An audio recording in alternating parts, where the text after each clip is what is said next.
Why, hello there, tall friend.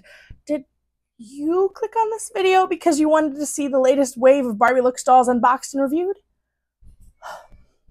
Goodness, because that's what I'm here to do.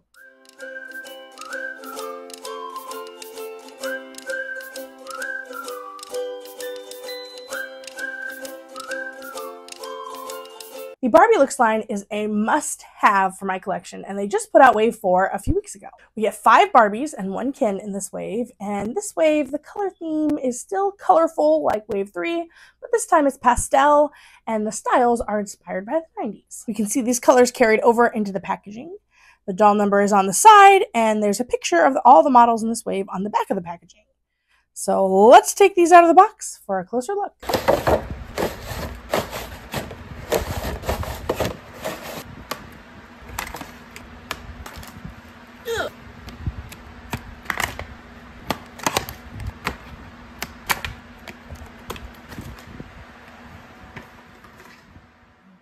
Each Barbie Looks doll comes with a certificate of authenticity, which I typically throw away, and a stand, which for this wave is white. I do appreciate the stand inclusion because it makes so much sense for a doll line who are meant to be models. First up, model number 20. She is a purple girly and a beauty. She has gray eyes, red hair with several different colors running through it, and a classic pink lip. She is the Andra face mold, which she shares with Looks models number 8 and number 16. They're all distinct dolls, but it's pretty apparent that their face mold is the same. Number 20 is on an original body and is wearing a tank top. This one is purple and has a high neck. She wears a knee-length metallic purple skirt, and both pieces Velcro in the back. Number 20 wears boots that are purple and very tall. They're very sleek and elegant. I really like them. From the promotional materials, number 20 didn't really stand out to me, but in hand, out of box, she's one of my favorites from this line. There's just something about her gorgeous red hair. I have decided to name her Amelia. Our next model is Looks number 21. She has the Frida face mold, which is the same as Looks model number 11, but they are very different dolls, so I don't mind the repeat too much.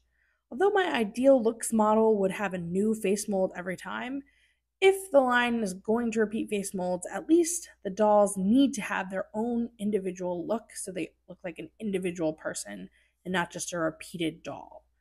Number 22 has beautifully smooth face paint, although mine did come with a bit of a chip in her lip paint.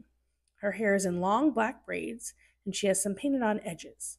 She's on an original body. She is in a pastel pink outfit with a turtleneck tank top with a keyhole and a pink leather miniskirt.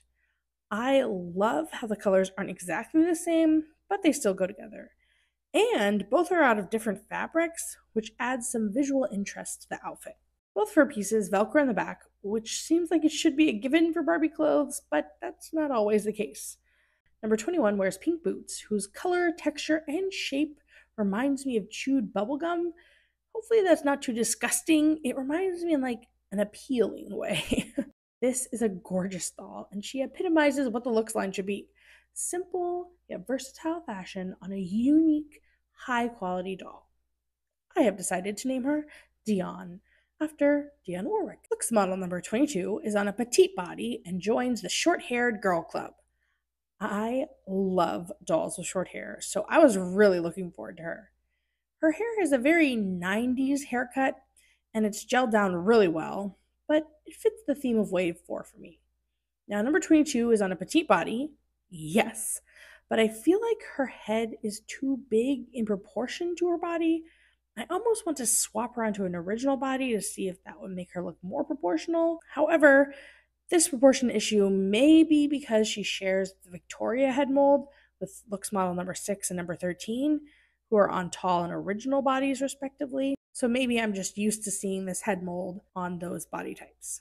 But I do feel like there's some resemblance there, kind of like their sisters. Number 22 wears a metallic pink jumpsuit with high neck that velcros in the back. It's all one piece, and I wonder if the outfit also contributes to her looking a bit disproportionate. She wears the chunky, strappy high heels that number 14 wore last wave. As much as I've had to say about 22's proportion issues, I really do like her. Short hair on dolls is so charming to me, and it gives them quite the personality. So I've decided to name her Cat. Looks model number 23 is another doll who grew on me once I opened her. Probably has something to do with my own brunetteness, but blonde dolls aren't usually my favorite. This girl, however, is gorgeous. I love her simple makeup, and even though she shares the Lena face mold with model number 1 and number 19, she looks so much more sweet than they do, and it's the same face mold. She's on an original body and wears a metallic blue one-shouldered dress that velcros in the back. I feel the metallic could be overpowering, but with her, it's just right. She's wearing the same shoe mold that number 1, her fraternal twin, came in, but these are blue to match her outfit. Duh. Number 23 is another of my sneak attack favorites from this line. I have decided to name her Lisa because it's one letter off from Lena, which is her face mold name, and I named model number 1 Nina for the same reason. So Lisa and Nina are now fraternal twins in my doll universe. Next, lovely model number 24 was one of the models I was most excited for off the bat. She has long brown hair with bangs and the Simone face mold that model number 10 has. Again, these are very different dolls despite having the same face mold, and I really appreciate that. And both are maybe the most stunningly beautiful out of all the looks waves. Number 24 is on a curvy body, and that also scores big points with me. She has a single piece outfit, a shiny pink dress with clear plastic straps to make it look strapless. It also has a piece built into the dress to keep it from riding up, and the dress velcros in the back. This dress is perfectly tailored to her. She wears pink peekaboo booties that go well with the dress as well. I am obsessed with number 24. She looks very serious and thoughtful, but she's also just effortlessly glam. And I have decided to give her the name Natasha. Finally, looks number 25 is the only kin of this wave, as well as the only doll to get a face mold not yet used in the looks line. On Mattel's website, it is listed as Black Barbie Basics, so I think this maybe was a head mold used in the iconic Barbie Basics line. He's very handsome. I just wish his hair laid down a little flatter, so I may boil wash it to fix that. He's our second ever buffkin, and I must say I love this body type. Now, I'm not so enthusiastic about his outfit. The neon green is a bit too much for me. His lavender pants do have a lot of room though, which is good because the buffkins don't fit just classic kin clothes very well. I adore his silver boots, but they were a bit hard to get on and off, so I cut through the top slit to solve that issue. I love model 25. So much so that I bought 2 because I know I'm going to want to head swap someone onto this body type. While I wish they had given him a monochromatic color scheme like the other dolls in this wave, I can live with the outfit because I love this doll so much. Welcome to my Barbie collection, Malcolm. Now, the Looks line offers up a whole host of made-to-move body options, so if you're like me, you're probably wondering what kind of skin tones they have and what dolls they match. Number 20 has the same skin tone as the purple top and the curvy floral yoga made to move. This is a bit pinker than the palest skin tone of the tennis player, but they're very close, so I put them all in the same skin tone family, which includes these dolls. Number 21 actually has a new made to move skin tone. Her skin tone distinctly has more red undertones than the purple pants yoga made to move, but less red undertones than Fashionista 166. I didn't find any unmatched dolls in my collection who she would be a good match for, but if you come across any dolls that she would be a good body donor for, feel free to let us know in the comments down below.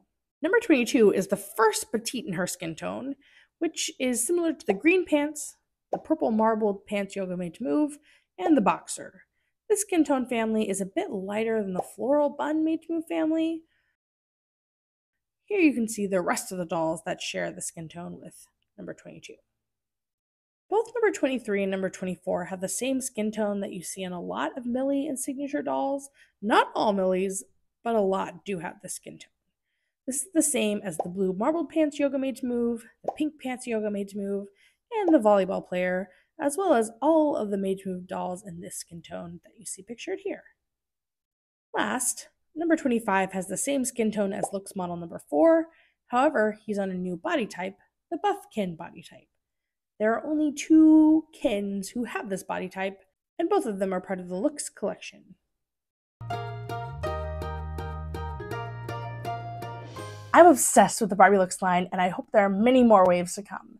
They have everything I love in a doll, which is made to move articulation, beautiful face sculpts, and mix and matchable fashions. They did reuse face sculpts from the previous wave, and I wish we got new face sculpts like we did with wave 1 and 2, but designers gave them new hair, new makeup, new skin tones, new hair textures, styles, and so none of the dolls feel like a repeat of what we've already seen, which I do appreciate, and so I can excuse the reuse of the face molds. One con to this wave is that the price has gone up, even from the last wave when the price went up from the first 2 waves, but I can't understand it with the inflation we've been going through. Obviously, I'm not thrilled to be paying more money for the same doll line, but at the same time, the quality has stayed the same. To me, these dolls are of collector quality with their smooth matte face paint, their added articulation, the versatility of the fashions, and I definitely do prefer this wave's color story versus wave 3. That one was just a little too bright, bold, without the ability to mix and match the brightness and boldness to something a little more toned down. But I like how this wave, you could definitely split up the pieces. They're just a little less in your face because they're pastel. I also like how the outfits have different fabric textures, even when they're monochromatic, which I think makes them also more versatile. And I'm excited to mix and match the pieces in with the other dolls from the Looks line. Out of this wave, which dolls are your must-haves, and what do you hope to see in wave 5? You can let me know in the comments down below. Thank you so much for watching. I'll catch you in my next one.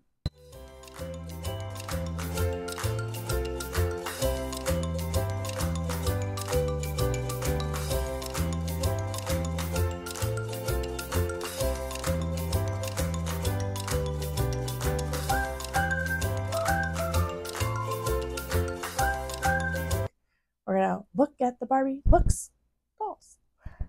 You're cool with that. I'm cool with that. Are you cool with that? Good.